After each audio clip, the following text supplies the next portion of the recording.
వక్రతుండ మహాకాయ సూర్యకోటి సమప్రభో నిర్విఘ్నం కురుమో దేవో సర్వకార్యేషు సర్వదా. విశ్వావసునామ సంవత్సర సింహరాశిలో ఉన్నటువంటి ప్రేక్షకులకు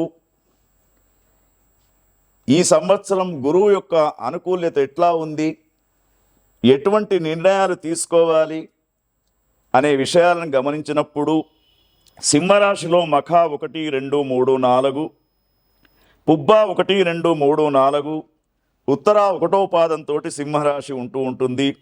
మరి ఈ సంవత్సరం ఉగాది నుండి మే 14 దాకా సింహరాశి జాతకులకు 10వ స్థానంలో గురువు ఉంటూ ఉన్నాడు. తర్వాత మే 15 నుండి అక్టోబర్ 18 దాకా వీరికి 11వ స్థానంలో గురుగ్రహం ఉంటూ ఉన్నారు. తర్వాత ముఖ్యంగా నవంబర్ 11 నుండి 12వ స్థానంలోకి గురువు మారడం అంటే వీరికి మొత్తంగా చూసినప్పుడు వీరికి ముఖ్యంగా 10, 11, 12 స్థానాలలో గురువు కనబడుతూ ఉన్నాడు. మరి ఈ సంవత్సరం చూసినప్పుడు గురుగ్రహము 11వ స్థానంలో ఉన్నప్పుడు అన్ని రకాల వ్యాపార వృద్ధి, ఉద్యోగ ప్రాప్తి, వివాహాలు ఇవన్నీ జరిగే అవకాశం ఉంది. 11వ స్థానం సంచారం జరిగినప్పుడు ముఖ్యంగా వీరికి అన్నింటా లాభము, కీర్తి, తేజోవృద్ధి, తర్వాత విజయప్రాప్తి, ఉద్యోగస్తులకు పదోన్నతి కలగడం, తర్వాత ఇంక్రిమెంట్స్ పెరగడం అనేది జరుగుతూ ఉంటుంది. అయితే సింహరాశిలో ఉన్నటువంటి జాతకులను చూసినప్పుడు ముఖ్యంగా వ్యవసాయ రంగంలో ఉన్నటువంటి రైతన్నలకు, సింహరాశి జాతకులకు సమస్యలు కొంత అధికంగా ఉంటాయి. శ్రమ ఎక్కువ, రాబడి తక్కువ ఉండే అవకాశాలు ఉన్నాయి.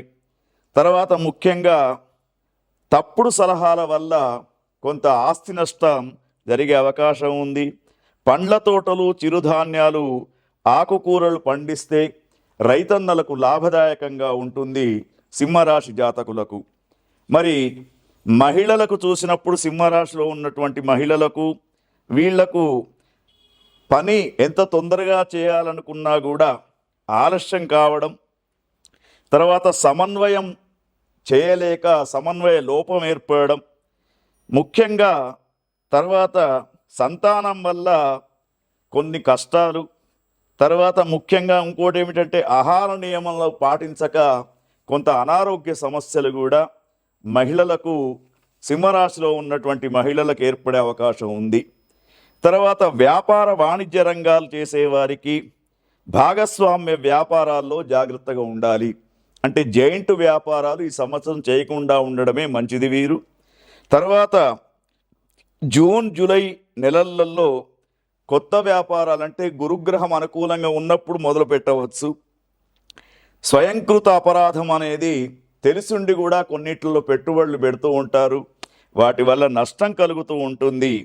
తర్వాత ముఖ్యంగా వీరికి షేర్లు, మ్యూచువల్ ఫండ్లతోటి కొంత ఇబ్బంది కలిగే అవకాశం కనబడుతూ ఉంది.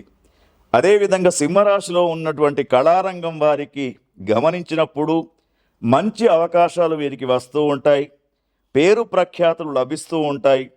టీవీ రంగంలో, అవధాన రంగంలో ఉన్నటువంటి వారు రాణించడం, విలాసవంతమైనటువంటి జీవితాన్ని, విందులు, వినోద కార్యక్రమాలలో పాల్గొనడం, కళారంగం, మీడియా రంగంలో ఉన్నటువంటి వారికి చెప్పదగినటువంటి విషయము.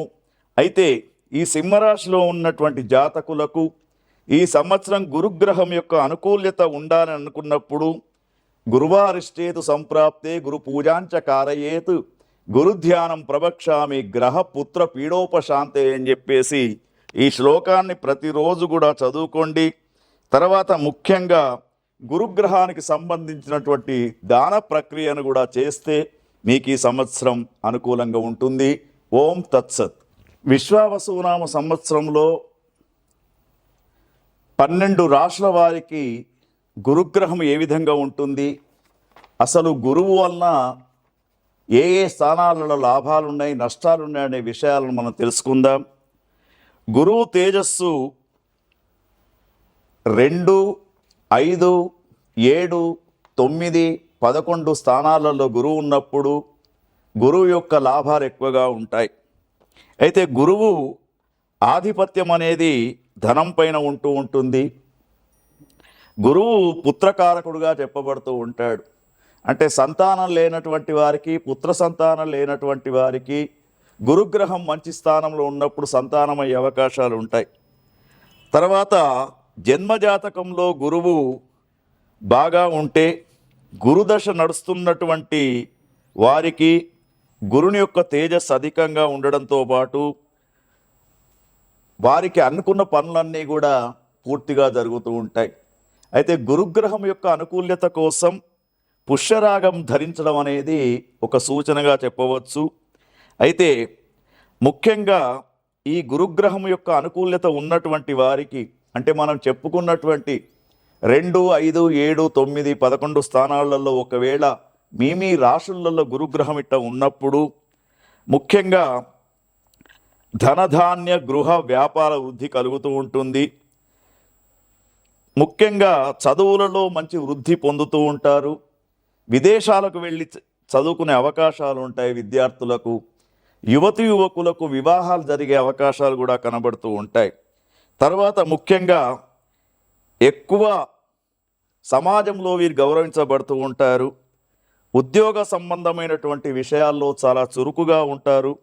యోగ్యమైనటువంటి పుత్ర సంతానాన్ని పొందుతూ ఉంటారు. మత సంబంధమైనటువంటి కార్యక్రమాలలో చురుకుగా పాల్గొనే అవకాశాలు ఉంటాయి. తీర్థయాత్రలు చేస్తూ ఉంటారు.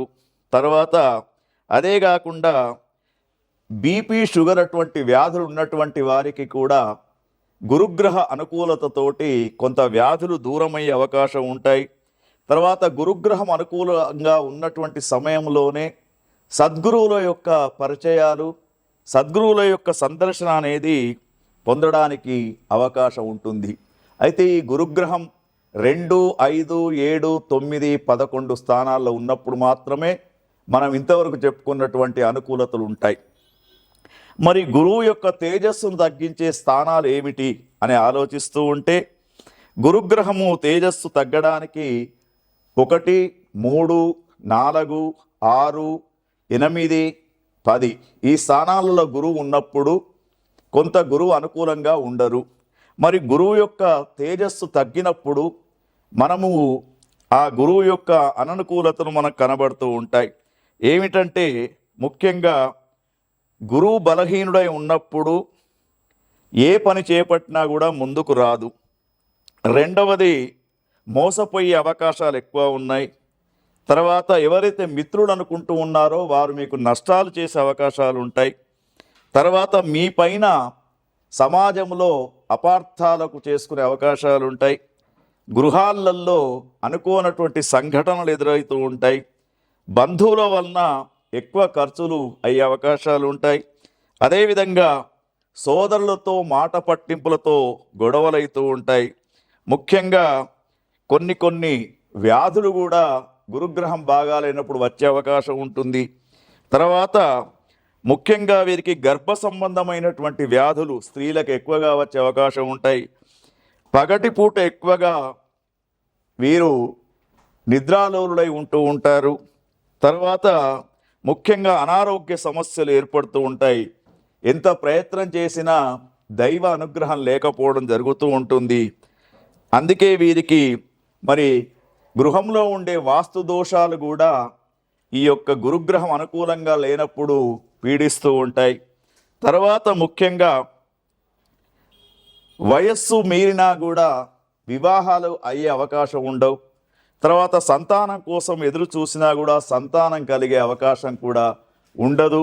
గురుగ్రహం అనుకూలంగా లేనప్పుడు ఉద్యోగాలు పోవడం, కొత్త ఉద్యోగాల కోసం ప్రయత్నం చేసినా కూడా కాకుండా పోవడం అనేది మరి ఈ విధంగా చెప్పడం జరుగుతూ ఉంటుంది. అయితే ఇది ఈ గురుగ్రహం యొక్క అనుకూల్యత అనేది మీ జాతక చక్రములో గురుగ్రహాన్ని అనుసరించి కూడా ఆ స్థానాన్ని బట్టి కూడా ఉంటూ ఉంటుంది. కాబట్టి గురుగ్రహం గురించి ఇంకా సవివరంగా తెలుసుకోవాలంటే సంప్రదించడానికి అవకాశం ఉంటుంది. ప్రతివారు కూడా దేవానాంచ ఋషీనాంచ గురుకాంచన సన్నిభం బుద్ధిభూతం త్రిలోకేశం తం నమామి బృహస్పతి అని చెప్పేసి ఆ గురువు యొక్క స్తోత్రాన్ని ప్రతిరోజు చదువుకోండి. వైభవంగా విశ్వావసు నామ సంవత్సరం ఉంటూ ఉంటుంది. ఓం తత్సత్.